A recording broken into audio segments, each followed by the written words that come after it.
Welcome to Chicks Who Fly, a podcast dedicated to women pilots and women in aviation. My name is Anaya, and I am your host.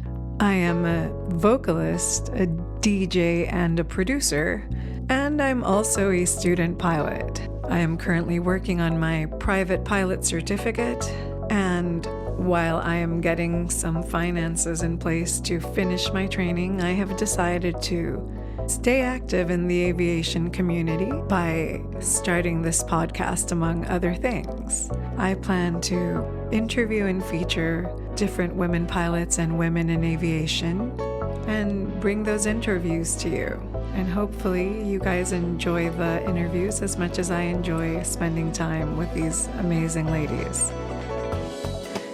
In this 11th episode of Chicks Who Fly, I get to have a conversation with fellow Los Angeles 99 member, Civil Air Patrol member, and private pilot with a complex rating, Kate Scott. We get to discuss how a breakup propelled her into taking on flight training, the ups and downs of flight training, dealing with impostor syndrome, how her solo cross-country flight helped her confidence as a pilot, flying for Civil Air Patrol, juggling work and flight training, joining a flying club, the importance of talking through maneuvers and procedures you are performing during lessons and check rides, preparing for FAA written exams, the challenges of radio communications, and standing for the diversification and expansion of the aviation community. If you are enjoying this podcast, please consider following us on Spotify and subscribing on YouTube. It really helps us get the podcast out to more and more people. If you'd really like to be a more intimate part of the whole process of creating this podcast, please consider becoming a patron on Patreon, where our page is called Chicks Who Fly. If you'd like to get in touch with us, you can do that at chickswhoflyofficial@gmail.com. And please also feel free to visit our website and connect with us there at chickswhofly.com. So without further ado, here is the conversation that I got to have with Kate Scott. Thank you so much for coming on. Welcome. I'm super excited to have you, and I've been looking forward to having you on for a while. How are you doing? I'm doing well, just getting over a little bit of a cold, so I apologize if I'm a little stuffy. But I'm happy to be on, and I've been listening to the last few episodes, which have been great. Oh, thank you. Thanks. I'm glad that people are actually listening, because I make them and then I never know how far they go. But I enjoy having the conversations.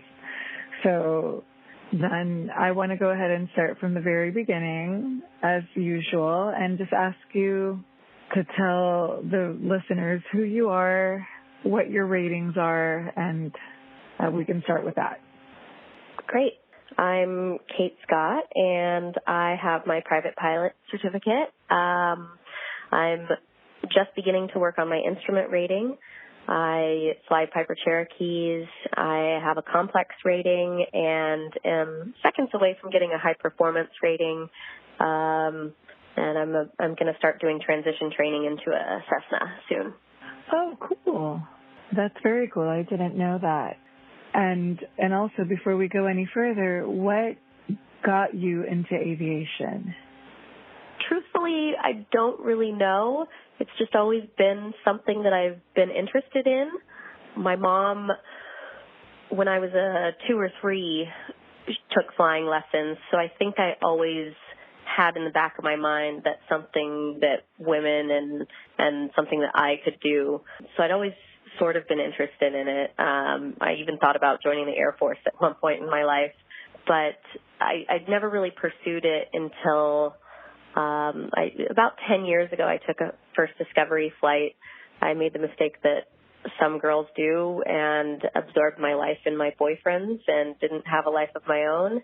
And when he dumped me, I didn't have any hobbies or anything. And my mom said, why don't you take up flying lessons? You've always wanted to do that. So I took a discovery flight and was completely overwhelmed, and it was super fun, but I wasn't sure it was the right thing for me. The CFI told me all the usual pitch that this is going to take a lot of time and money and commitment. And at that time, I was doing events every weekend and evening, and so I really didn't have the time for it, so I didn't pursue it. And it's good because it ended up not being the right time in my life anyway for other things.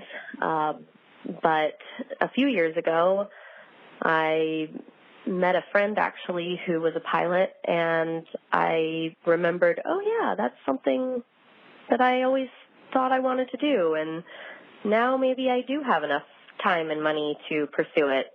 I sort of did. It's always more time and more money than you think it's going to be. But I pursued it 3 years ago and haven't stopped since. That's very cool. Where was your first discovery flight? My first discovery flight was in Torrance because I was living in the South Bay at the time. And we went over Palos Verdes, which was a gorgeous flight in a little Cessna. And then my second discovery flight, when I really started my training, was here out of Santa Monica. Okay, very cool. And you said you were doing events like every weekend when you were doing the first, when you did the first discovery flight. Were you planning events? Yeah, so my career is an event planner. So I'm naturally just very organized and a planner at heart. And I was doing special events every weekend on evenings and just working to death. And so it definitely was not the right time for me. I still do events, but more in a corporate setting now. So it's more of a 9-to-5 job, which gives me the flexibility to fly on evenings and weekends. Yeah, if you're not in the event business, you don't understand how stressful that is. I'm not an event planner, but when I work as a musician or a DJ with event planners, they're always the most stressed out and busy person in the room. Yep. It's a lot of pressure and a lot of managing people, but that must have come in handy, all the organizational skills during your pilot training. Definitely. I really like to plan ahead and get all my ducks in a row before takeoff, and so flight planning is something that is natural to me. And then also just the being resourceful and thinking on your feet when things don't go the way you thought they would.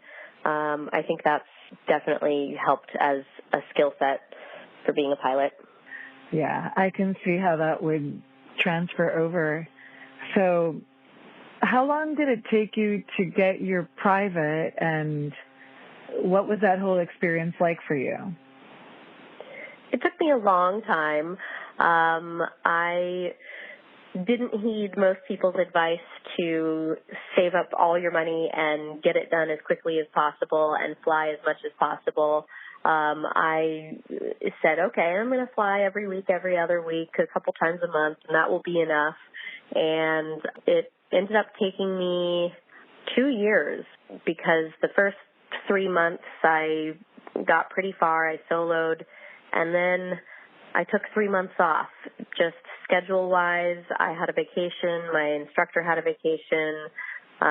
Weather wasn't cooperating. I was busy with work, and so 3 months off really made me suffer, and I had to come back and start again at square one. So that was the first 6 months, and then, I still was just doing a couple times a month, so it took another year or so after that. But, that's my own journey, and I don't regret it, and I definitely didn't want to go into the check ride without feeling very ready. So I passed 100 hours at my check ride, which I think is kind of cool. Oh, that is really cool.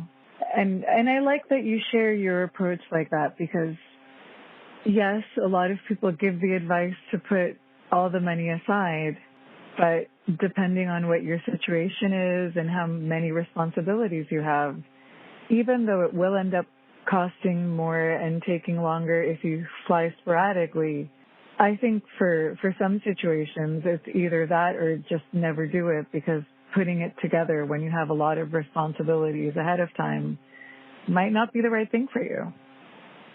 Exactly. For me, they kept saying, you should fly more and then it'll get done quicker. And I'm like, I can't. I have a full-time job and this is all I got right now. I can't afford to do any more than this. But it was what it was, and I don't regret it. And now, of course, with my instrument training, I am trying to knock it out as quickly as possible and fly as much as possible and really commit to it, because I do think that is better and cheaper. But it wasn't right for me for my private. Right. And once you have your private, you can fly on your own, and you have a lot more possibilities than when you're still a student pilot and you don't have the freedom to rent a plane and do some flying on your own. So that makes a difference, no? Absolutely. And once you have your private, the door opens up to the community of other friends who say, hey, I'm going to go to Santa Barbara for the weekend. Why don't you jump in the plane with me? And then they end up letting you fly half of it or being safety pilot for them. So you kind of get more and more experience after you have your pilot certificate, just naturally through the community. Right. It gets the momentum going for sure. I'm looking forward to that. So for your training, I want to hear maybe a highlight and a low moment, like a particularly challenging moment during your training.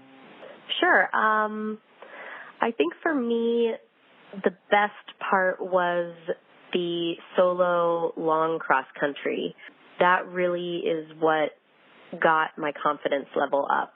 I always had the impostor syndrome of, I'm not really doing this. I shouldn't really be here. And when they find out that I don't really know what I'm doing, they're going to take my license away. But the long cross country, my instructor made me go to 2 unfamiliar airports. I had gotten in a comfort zone of, okay, I know these airports and I know what to do. And he said, nope, I'm making you go to 2 unfamiliar airports and do it all on your own. It's going to be the farthest you've ever flown before. And I was nervous, and I started following the wrong road at one point and thought I was going to get lost. But after I landed and ate my $100 hamburger and flew back, I felt more confident as a pilot than ever before, because I had done something that took me out of my comfort zone and really, as my instructor called it, stretched those muscles. So that was probably my best moment in training.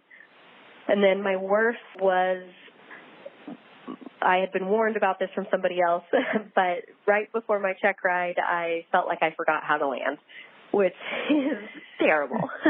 I had a bad landing where I came in very slow, and my instructor actually took over, and it really rattled me. And it rattled me for a long time. I'll say it rattled me up until the last 6 months of flying, because even after that, I didn't ever want to get too slow.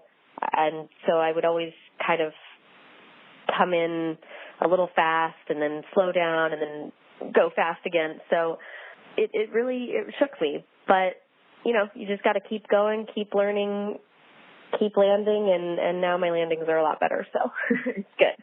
But awesome. I have been warned that sometimes right before your check ride, you forget some of the dumbest things and feel like, oh my God, what have I been doing this whole time?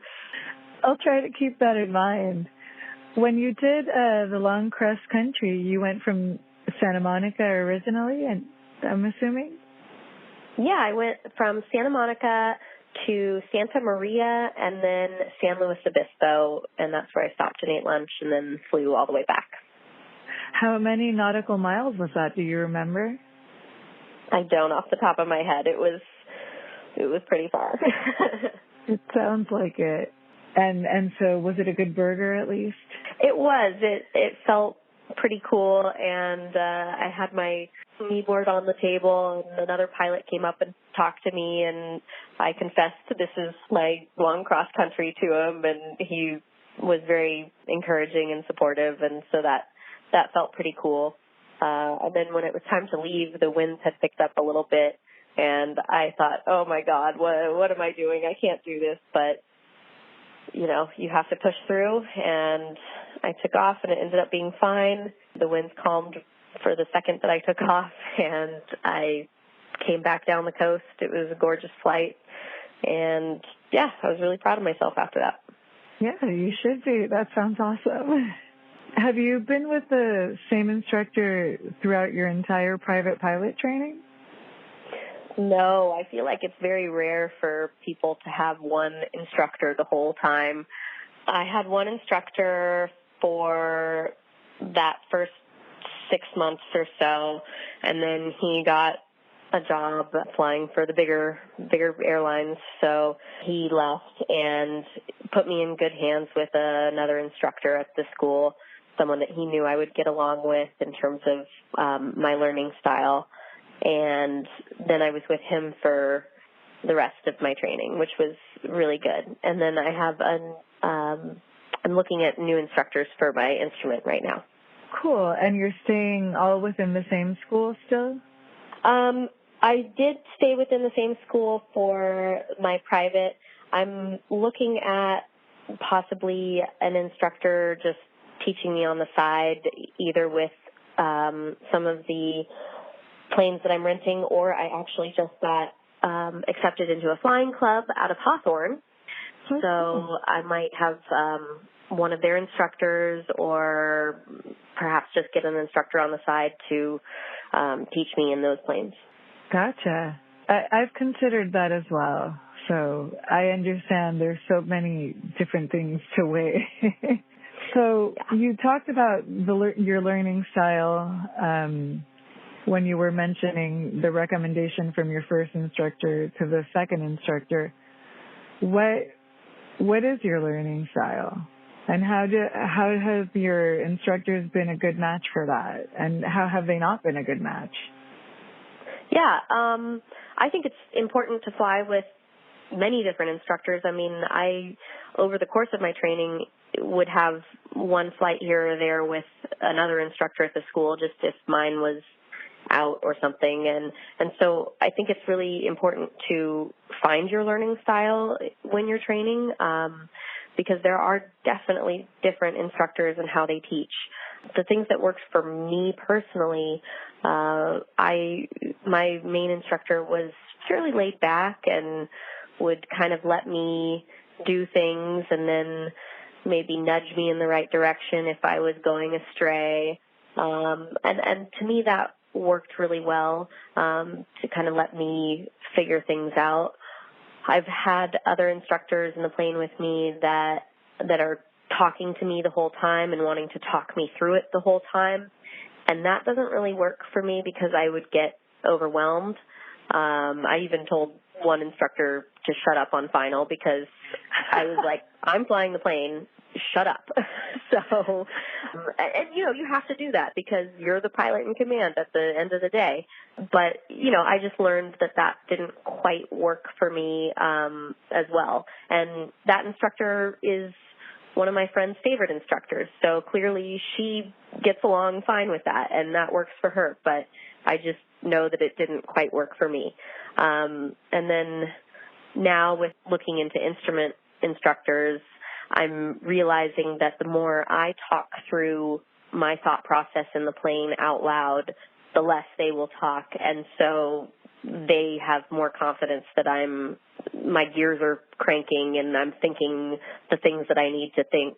And I'm just, I'm catching the things that I need to catch. So I think that gives instructors and examiners peace of mind that, you're not just going to go astray. That's a great observation, because no matter how thoroughly you're going through the process in your head, if you're not communicating it to the person next to you, they don't know what you're thinking. You could be thinking that your tooth hurts or that you want ice cream for all they know. Exactly. And who's watching the airspeed? Exactly. And, they might be about to say, hey, watch your airspeed. But if you catch it and say, oh, I know that I'm getting a little slow right now, then they will have that peace of mind. I also went to a lecture on passing your practical exam, and the DPE really impressed that in the practical check ride is talk through it. If you're 500 feet under the Bravo airspace and the examiner might think, does this person know? Are they going to climb through that? But if you say, hey, I know I'm at 4,500 and I'm going to level off here, Bravo is above me, then they immediately think, okay, this person knows what they're doing. They have situational awareness. Right, especially in Los Angeles, where you're almost always under Bravo or Charlie airspace. Yep, you're always flying around something. You better know what airspace you're in and where you're going. True. Have all your instructors been male, or have you had female instructors as well? I had 2 male instructors, and I'm looking into a female instructor for my instrument. Oh, cool. I'd be interested to hear if you find any differences just, in the dynamic between a male instructor and a female instructor. Yeah, I'm not sure yet if there are any differences. So far I don't feel any differences, and I never felt awkward or anything with my male instructors. They were pretty chill. Well, that's good. Well, and obviously the system that you've employed so far has taken you to being a certificated private pilot, and now you're moving forward. So obviously what you're doing is working.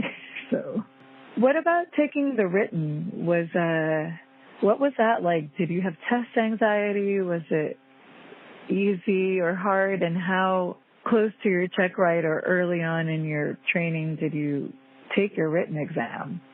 I thought it was hard. I'm not a very good test taker, so I tend to get tripped up on trick questions and overthink questions and then get them wrong. But I took an online study course, and once I had 90s and above in that, my instructor said, okay, you're ready to take the written. I took it pretty close to my check ride. There's different schools of thought about that. Some people think you should do all of ground school before you even get in the air. Some people think that you should do it closer to the check ride. That way it's still fresh in your mind for the oral exam. I kind of am with that latter school of thought, just because the oral was probably the hardest thing for me of all of the milestones. So, yeah, I definitely wanted it fresh in my mind and all the regulations and things that you have to memorize. Yeah, it's a lot. And I took mine a long time ago. Right now, what I'm thinking of is racing the clock so that I am not forced to take my private written exam again, because that would really suck. Yep. Yeah. You definitely have to. They do expire. Yep. And I think it's been like a year. So now that I have a job in a local airport, and that's where the school is that I'm flying out of, I see my CFI all the time now when I'm working in the FBO. And yesterday I actually got to DJ at the fly-in for the EAA at Bermuda Dunes Airport, and that was really fun. I had the best view in the house. I had this like really high up place inside the hangar, and the doors were open, and you know Palm Springs well, obviously, because you fly to Palm Springs a lot, and I flew with you that one time that you were flying the plane for the fly-in for the 99. Mm-hmm. And So I had this view of these beautiful mountains and the approach end of runway 28, and I was watching all the aircraft land, and then there was this one helicopter that was giving people rides, and it was a female pilot, and she must have gone about 30 times in the pattern, if not more. It was insane. It was hours. I don't know. Wow. I'm going to have to get that girl on this podcast because her stamina was just astounding. Wow. Was it an evening fly-in or a morning fly-in? It was a morning fly-in. People started arriving, I don't know, around 9 o'clock. It lasted until 2 p.m. I got out of the FBO at 4, and then I had to be at the casino to DJ the casino. I had to be there at 5 and play from 6 to 10. So that's why it was a pretty long day for me yesterday. But it was great because at the fly-in we were doing like a lot of Frank Sinatra and like classic relaxing stuff in the area where people were eating, and it just didn't feel like I was on this adrenaline rush with the music the whole day. I eased into it. I enjoyed that part. Then I enjoyed the funk and the 80s and 70s stuff that I got to play at the casino, and then I came home and passed out. But sounds like a long day. It was. It's not typical for my day to be that long. But the reason I brought that up is because what I've been talking about with my CFI over there is I think I need maybe like 1 or 2 more months before I can like really start flying regularly again. And I've been thinking of signing back up for the online course that I used to pass my exam. I used M0A. What did you use? I used Glime. Everybody has different preferences. I picked one and went with it. The user interface was not that great, but I wouldn't recommend it for learning the material, but for the practice test, it was fine. Gotcha. Yeah, I really liked M0A, so I've been thinking of signing back up for the school, and because now it's been so long since I've done my private pilot written exam that I want to not only try to refresh that, but I also want to start studying for my instrument and commercial, and I'm thinking of taking them soon as well, now that I'm in a little bit more of a stable setup and I'm more active in the aviation community. Sorry, I can speak, I swear. Yeah, I think the more that people can surround themselves in aviation, the more they're just hearing the lingo on a regular basis, and that repetition really helps. Yeah, and I will say that now that I'm part of my work at the FBO is to be the voice on the Unicom, it's really helping everything refresh when I'm hearing pilots talking to each other in the pattern all the time, because Bermuda Dunes is an uncontrolled airport. So, and by the way, when I flew the first time out of Bermuda Dunes, was my first time ever flying out of an uncontrolled airport, because in Los Angeles, like, what's that? You know? Yeah. It's funny, a lot of people in the middle of the country are nervous about flying into a controlled airport, and I'm always nervous flying into an uncontrolled airport because I'm worried about all the cowboys out there that are not self-announcing themselves. I prefer to be watched with the controller. Totally. And we do have sometimes people who will call in pilots, and they'll ask us if anyone else has advised that they're in the area. So you have pilots that do exercise an abundance of caution and not only call out, to the traffic, but they also talk to the FBO. For the most part, everybody does a good job of announcing. Obviously, you can tell when it's a newer pilot and they're forgetting something, or, once in a while when it's dead, I'll see someone that maybe announces a little bit less than they should, but Yep. But it's never like there. somebody, yes, but it's never been someone who's been like totally careless and there's been a bunch of people and they're like, oh, whatever, you know. I mean, that might exist too. It's always better to be extra cautious, no? Definitely.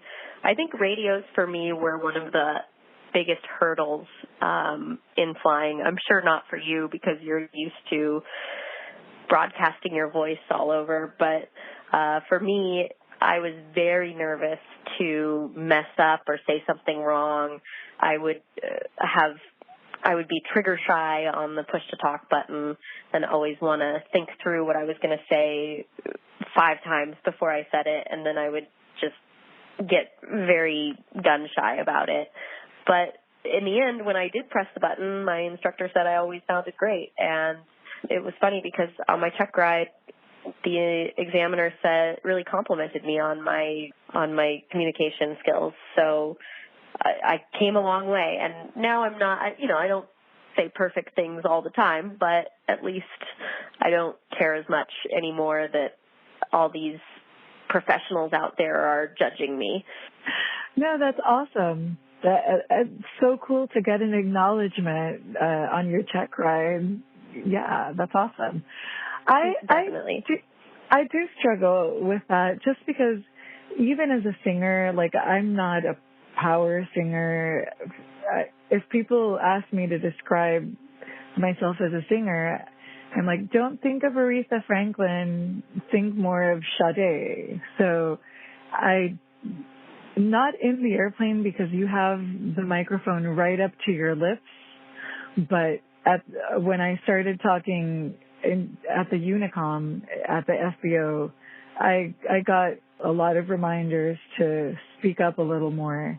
They're like, it's not like your soft, broadcaster voice. It's like, you have to speak up. So that was actually a challenge as well. I don't judge myself when I listen to myself.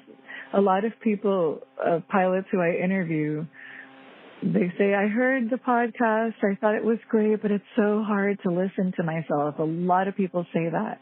I don't have that, but I find it hard to just like yell into the microphone, I get that. Yeah, I think early on in my training and my struggle with the radios, my instructor told me to go listen to the ATC recording of myself, and he thought that would make me feel better. No, it did not. I felt worse. I was like, oh my God, I sound horrible. What am I doing? But now I'm over it. I don't really care. Yeah, I think that would be traumatizing. A lot of people hate the sound of their own voice because we don't sound the same inside our own heads than we do when it comes out of your mouth. We don't sound to ourselves the way we sound to other people. And then when you listen to yourself and you sound so different in a recording than you do when you're speaking inside your own head, it could be jolting and you could be like, what the heck? So, but I've got a ridiculous amount of hours of listening to myself. So now it's like, oh yeah, I'm just as used to that. I wanted to ask you, you're working on your instrument rating. What do you want to do, like moving forward beyond your instrument rating? Have you thought of that, or like where do you see yourself going? And also, before I forget, sorry, I don't mean to blast you with questions, but I know you do Civil Air Patrol, right? Yes. Okay, I want to hear about that as well. So my goals in flying right now, just get my instrument because I live on the coast and the Marine layer comes in pretty frequently. I don't ever want to be stuck, and I want to be a better pilot, more precision pilot. So that's my goal right now. After that, I don't have any career goals with aviation. I don't want to be an instructor. I don't want to go to the big leagues. I have a career that I'm very happy with. I just want to keep expanding my horizons in terms of longer flights, more challenging places. I want to maybe do an air race at some point, but that's kind of it. I might get my commercial at some point just because it's not too much further past the instrument, but definitely, yeah, I don't have instructor desires or anything like that. And then Civil Air Patrol, yeah, so my same friend that reminded me about flying also let me know that he was in this organization called Civil Air Patrol, which is the volunteer branch of the United States Air Force. So I mentioned earlier that there was a time in my life that I thought I might join the Air Force. There's something, I don't know, that's always been a little bit appealing to me about military and the structure of that. And I didn't end up joining the Air Force, but when I heard about Civil Air Patrol, I thought, oh, that's perfect. That's what I want to do. I want to help serve in a military format, but not with the commitment of signing up for the military. This is just volunteer on your own time. And so that really appealed to me. And what Civil Air Patrol does is we have 3 congressional missions: aerospace education, so a lot of STEM stuff, both inside the organization and in the community. And we have cadet programs and leadership development for youth. And then we have emergency services and disaster relief. So a lot of search and rescue missions or missions for FEMA after a disaster, things like that. And so we do a lot of preparation and planning and practicing for those kinds of real-life missions, and it's been pretty cool. I'm glad that I'm involved with it, and it's definitely been interesting to learn, and I think I will also become a better pilot through Civil Air Patrol as well. That's cool. I remember when you brought someone in from the organization to the 99s to give a tech talk about it, and it really opened my eyes to the importance of what you guys do and how cool that is. Do you have any, what kind of missions have you flown for them, or maybe a favorite one that you've done? I mean, can you talk about that? I've done a search and rescue mission for an ELT beacon that was going off. So every plane has an ELT in it, and when they go off, because the plane has either crashed or because the ELT is out of batteries. And just for whoever is not experienced, sorry, I don't want to step on you, but I just want to let people know that ELT is Emergency Locator Transmitter. So for whoever doesn't know that, my husband always gets on me for using acronyms. But sorry to interrupt. Please go on.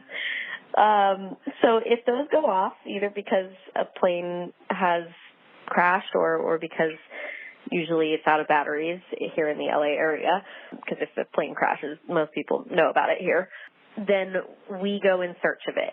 And the important thing is if one ELT is going off on the emergency frequency, then no other, it jams it. So you can only hear one. And so we try to get those and turn them off as quickly as possible. And so the mission that I went on, it happened to be in the Long Beach area, and we used our technology to go and track it down. You can go in the plane and then also on the ground. I was part of the ground crew for that mission, and we drove out to Long Beach and hunted it down. It was kind of like a little treasure hunt. and then we were able to disarm it so that, we got in touch with the owner who disarmed it, and then our mission was complete. Right. It wasn't jamming up the frequency for a possible real emergency. Right. That's important. And what about favorite flights that you've done? I mean, I think you fly a lot. It sounds to me like you fly a lot. You come to Palm Springs every so often. You do Civil Air Patrol. What else are you doing? What's been like a favorite flight that you can remember? Most recently, so this past weekend, I flew up to Lompoc and went skydiving for the first time. So that was pretty cool to fly myself up there, go skydiving, and then fly myself back. It was kind of a fun little adventure. That sounds amazing. Yeah. I saw the pictures on Facebook. I was like, go Kate. Skydiving was fun. I still like being in the plane better, but it was fun. And where, I'm sorry, you just said, but where did you fly yourself to do that? I went to Lompoc, which is just north of Santa Barbara, right next to the Vandenberg airspace. So it was definitely interesting to see Vandenberg, but not be able to go into the military airspace.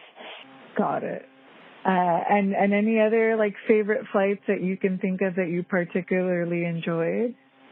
Also, a few months ago, I helped ferry a plane back from Florida for the flying club that I'm in. And so we flew from Florida through, we ended up leaving the plane in Texas for maintenance issues, and somebody else flew it back from Texas. But that was really a lot of fun and definitely expanded my horizons of being in unfamiliar areas and working as an air crew, actually. There were 3 of us that were pilots, and I thought, oh, this is going to be interesting because maybe one pilot is ready to go when the others aren't. But we were all seemed to be very much on the same page in terms of go and no-go decisions and where we should stop and refuel and things like that. But it was very cool to be in a different part of the country, completely different, terrain around you, not really know where you're going, but figure it out in the air and figure out what restaurant we should go to when we land and that kind of thing, and if they have services or if they have a crew car available.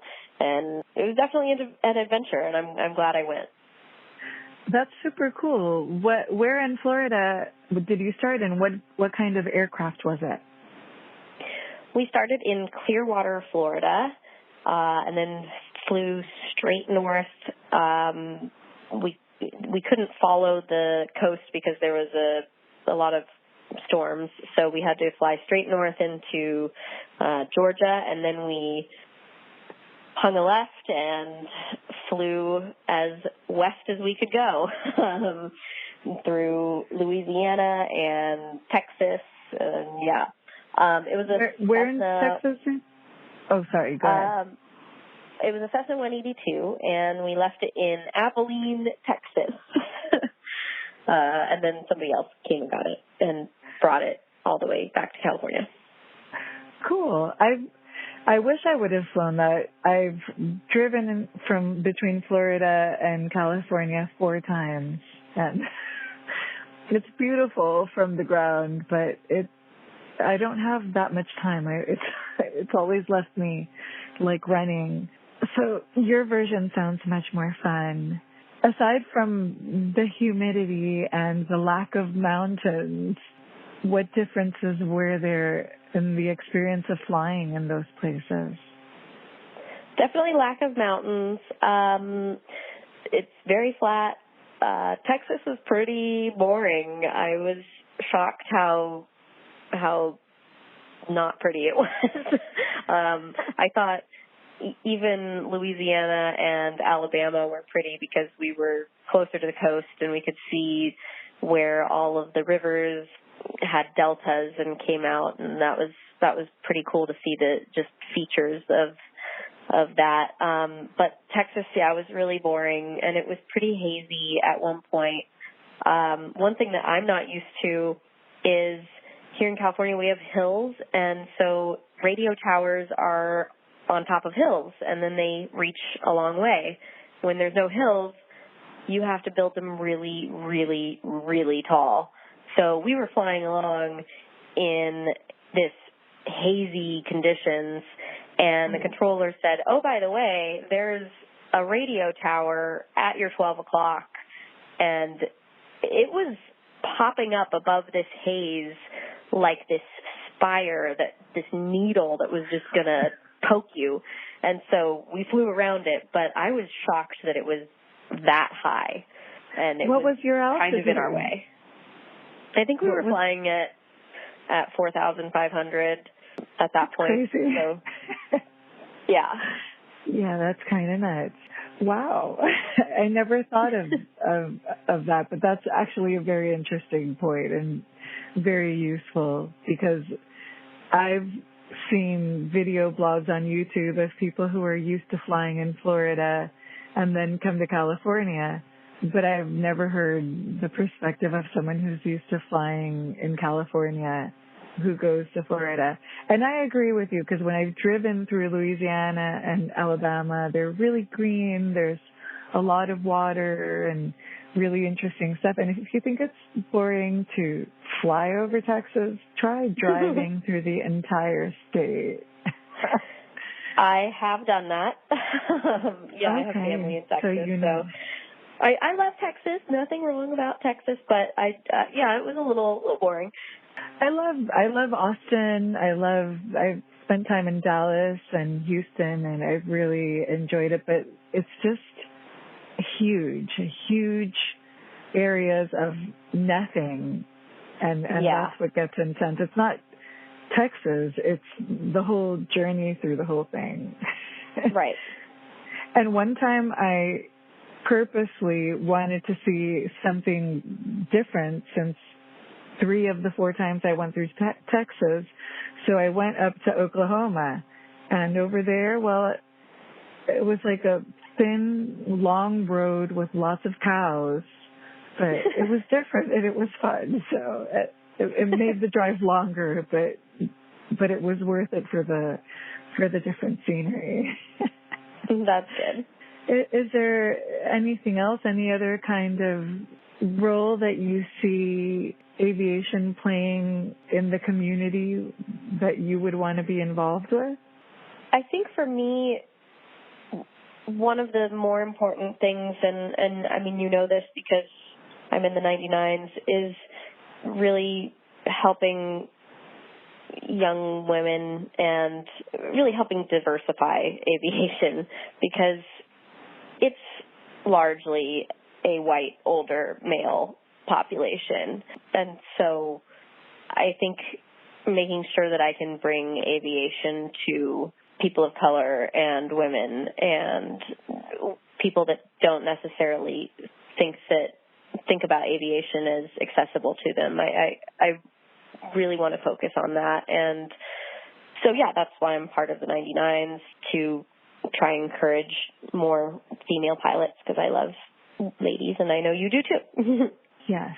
And I agree. Actually, I've never had a lot of interest in becoming an instructor, but after a conversation with a couple of the pilots that I've interviewed before, one was the second episode ever, who was Christy, and then the other one was Kristen Blocker. After talking to them, I actually started to feel that perhaps I might be interested in becoming an instructor for the same reason, because I'd like to expand the reach of aviation into different kinds of community of color and more females, just the sheer empowerment and freedom that comes with it. And what it got me thinking was that the reason I never liked to teach anybody, I assumed that I wouldn't be interested in becoming a flight instructor because I hate teaching.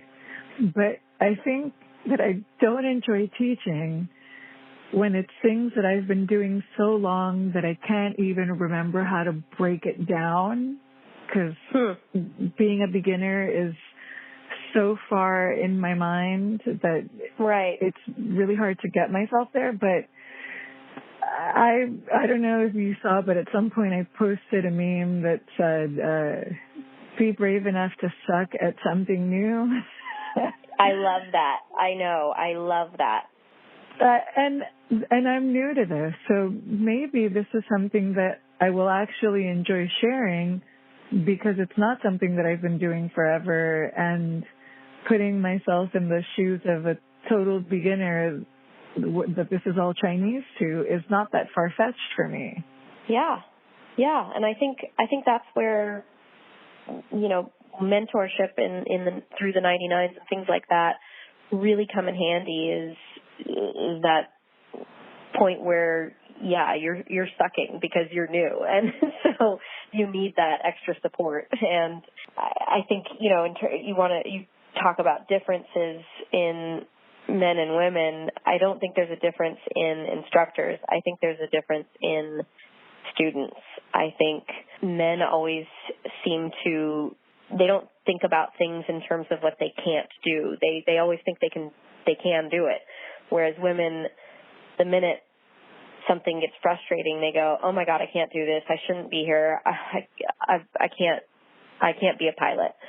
And that's where we need to really pick them up and give them that mutual support.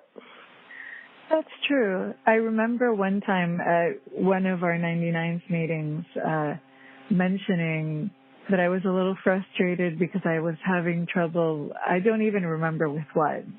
And I remember a couple of members saying, "Well, being a pilot is hard. Of course it's, challenging, and you can do it. Just, focus on," and they gave me things to focus on that ended up helping, but that was my tendency. Oh, I'm having a hard time with this. I struggle with impostor syndrome too, so I get it.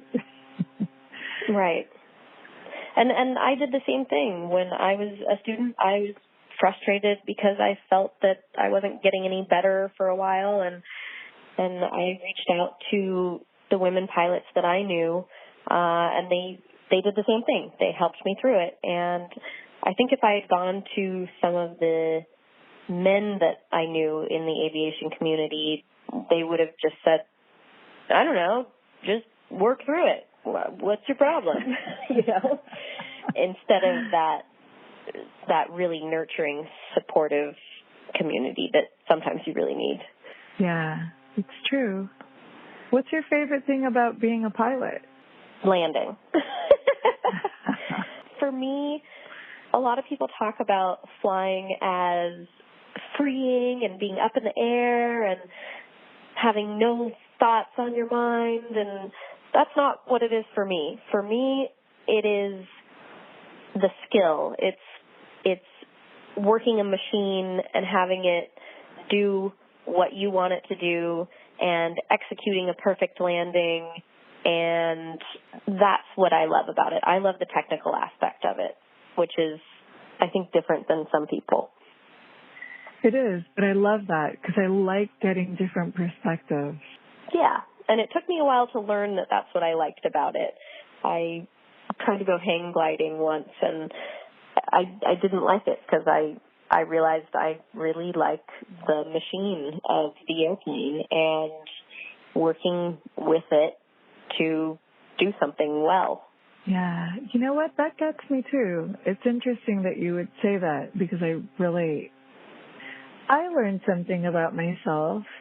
I'm perfectly comfortable in a teeny little airplane, but I'm really nervous on bicycles and motorcycles and even those scooters that you have all over Santa Monica. And I realized that the difference is I'm not encased. I like being surrounded by a structure when I'm moving fast. I don't like to think that the bumper is my face. Oh, yeah, I can see that. I feel the same way. I definitely cocoon myself in bed with my blanket. And I know some people are the opposite. They're claustrophobic, and the reason they hate flying in even big airplanes is because they feel trapped. So I think you and I are the same in that way. I do that too. I like make myself into a burrito in bed, and if I can get some dogs and cats to lay on top of me, even better, Exactly. That's an interesting correlation. I will have to ask some more people in the future about that and see if this is Now I need scientific proof, you know. Well, get back to me when you do your research. I'll take a poll and I'll get back to you. So I guess I always ask towards the end of the conversation, what advice do you have for aspiring pilots and student pilots? I think the biggest piece of advice is stick with it and realize that it is not a linear path. You are going to have peaks and valleys and plateaus in your training. You're going to feel like, oh my God, I'm never getting any better. And then one lesson, it will just click. And then the next lesson, you're going to suck again. So, you know, I mean, you have to be easy on yourself and know that you're learning something that is really hard and that very few people in the world know how to do. And, you know, you will get there. And yeah, I think that's the biggest advice that I have. Awesome. Have you ever considered buying a plane, or do you like the freedom of being able to rent it, use it, and then give it back to the owner?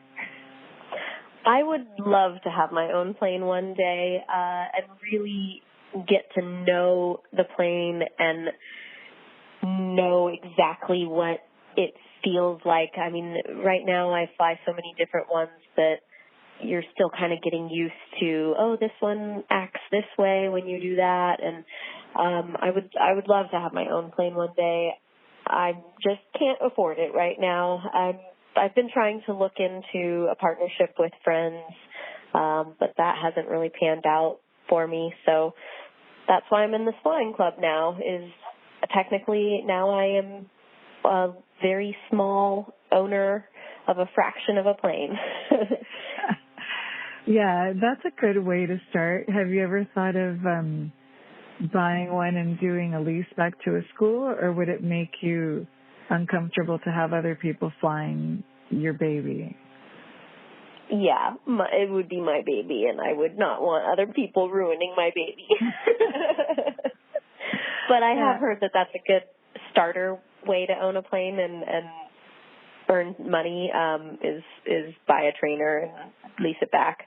I know some people that have strongly considered that, and I see the pros and cons of it. Probably not for me at this time. Yeah, I struggle with that. I want to do that, and I also want a plane to be my baby. And I'm attracted to the same thing. I want to get to know an airplane, that I get in it.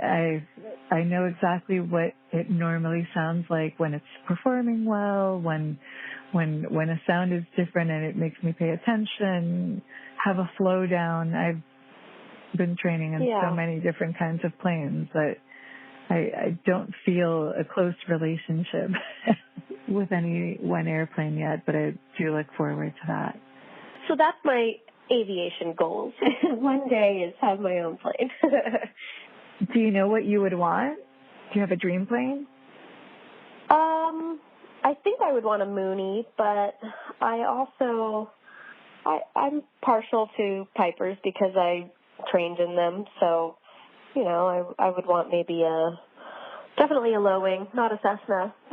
But I don't know. There's lots of them out there that sound appealing to me. Cool. Do you have, like, if you won the lottery, like some kind of jet that you're like, oh my God, I would die for that? No, I'd probably just do a simple Mooney. I have a jet. I have a dream jet. You have a dream jet, yeah. I do. And actually, the other day, a couple of them, it's not a citation. We get tons of citations at our airport.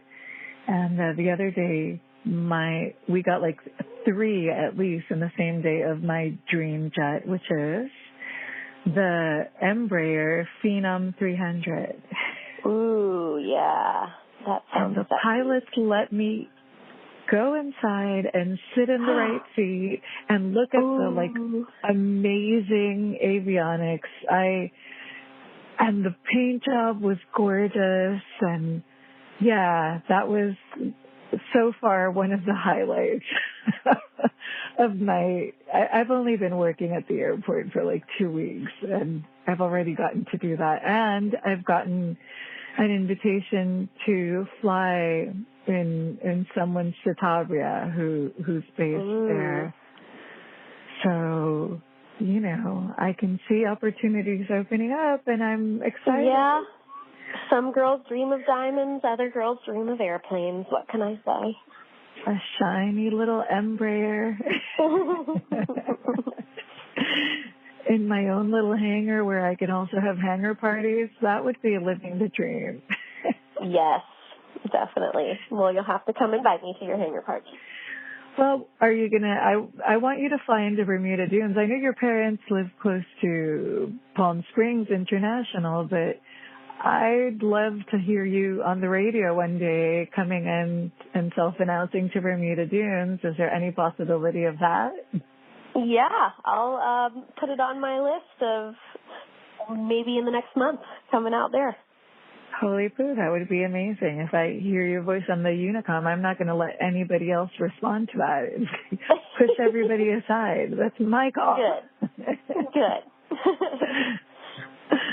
All right. Well, I think we've covered a lot.